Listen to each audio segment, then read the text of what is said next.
Halo semuanya, pernah nggak sih kamu merasa uang kamu selalu habis sebelum akhir bulan? Atau mungkin kamu sering bingung kemana uang kamu pergi?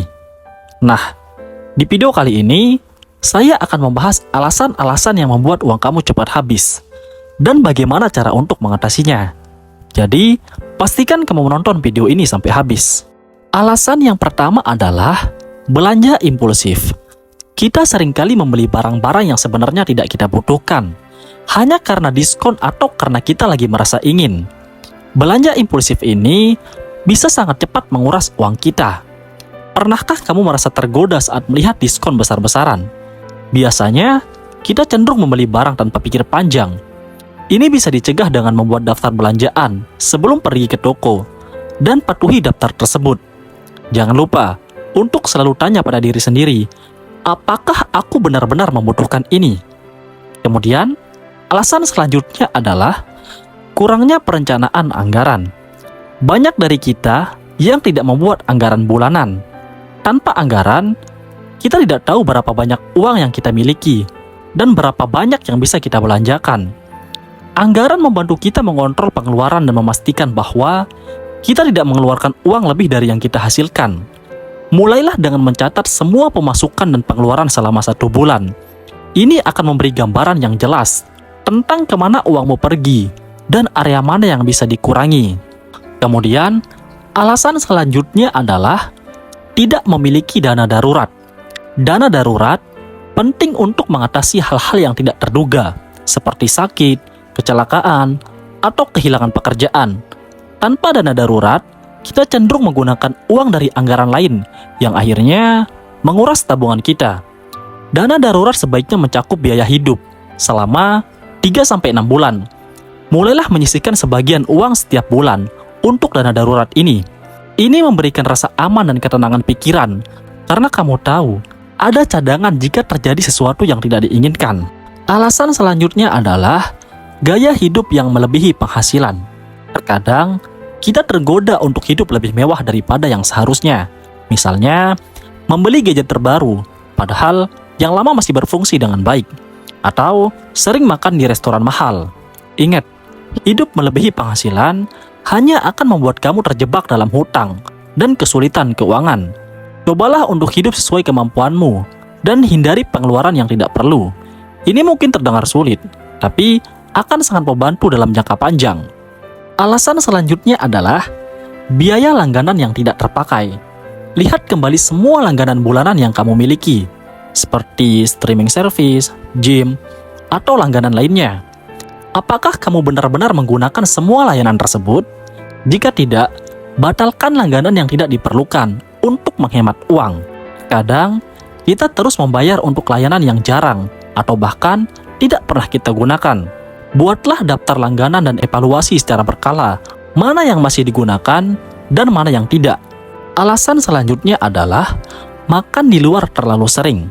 Makan di restoran atau memesan makanan online memang praktis, tapi biayanya bisa sangat cepat bertambah. Cobalah untuk lebih sering memasak di rumah.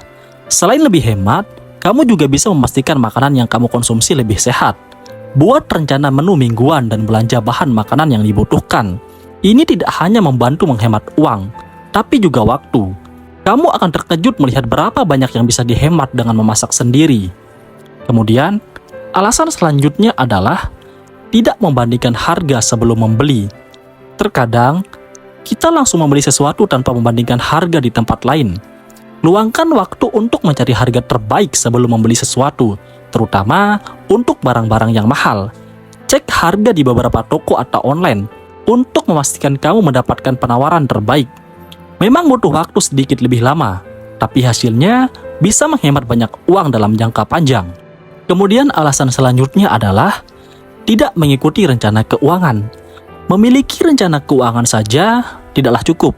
Kamu harus benar-benar mengikutinya. Jangan tergoda untuk keluar dari rencana hanya karena ada penawaran menarik. Disiplin dalam mengikuti rencana keuangan adalah kunci untuk menghemat uang.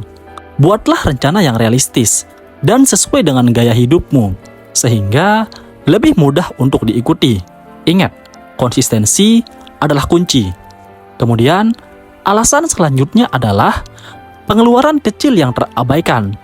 Pengeluaran kecil seperti membeli kopi setiap hari atau cemilan bisa bertambah besar jika dijumlahkan. Mulailah mencatat pengeluaran kecil ini dan lihat bagaimana mereka mempengaruhi anggaranmu. Kamu akan terkejut berapa banyak yang bisa kamu hemat dengan mengurangi pengeluaran kecil ini. Misalnya, cobalah membuat kopi di rumah atau membawa cemilan dari rumah. Pengeluaran kecil ini seringkali tidak terasa, tapi jika diakumulasikan, bisa menjadi jumlah yang signifikan. Alasan selanjutnya adalah tidak berinvestasi. Menyimpan uang di bawah bantal atau rekening tabungan saja tidaklah cukup. Kamu harus mulai berinvestasi untuk membuat uangmu bekerja lebih keras. Cari tahu tentang berbagai opsi investasi yang aman, dan mulailah menyisihkan sebagian uangmu untuk investasi. Ini bisa berupa saham, obligasi, reksadana, atau properti. Pastikan untuk melakukan riset dan memahami risiko yang terlibat sebelum berinvestasi. Investasi membantu meningkatkan nilai uangmu seiring waktu. Kemudian, alasan selanjutnya adalah jangan lupa untuk merayakan kesuksesan finansial kecil.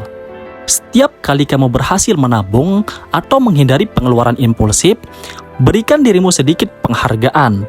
Ini akan memotivasi kamu untuk terus disiplin dalam mengelola uang. Penghargaan tidak perlu mahal, bisa berupa menikmati waktu santai atau melakukan aktivitas yang kamu sukai. Merayakan kesuksesan kecil ini penting untuk menjaga semangat dan motivasi dalam mencapai tujuan keuangan jangka panjang. Ingatlah, mengelola uang dengan baik adalah kunci untuk mencapai kebebasan finansial. Dengan mengetahui alasan-alasan yang membuat uang cepat habis, kamu bisa mulai membuat perubahan yang positif. Jadi, fokuslah pada perencanaan dan pengelolaan keuangan yang baik. Kamu akan merasakan perbedaan besar dalam kesejahteraan finansialmu. Sekian untuk video kali ini. Terima kasih sudah menonton. Semoga bermanfaat. Sampai jumpa di video selanjutnya.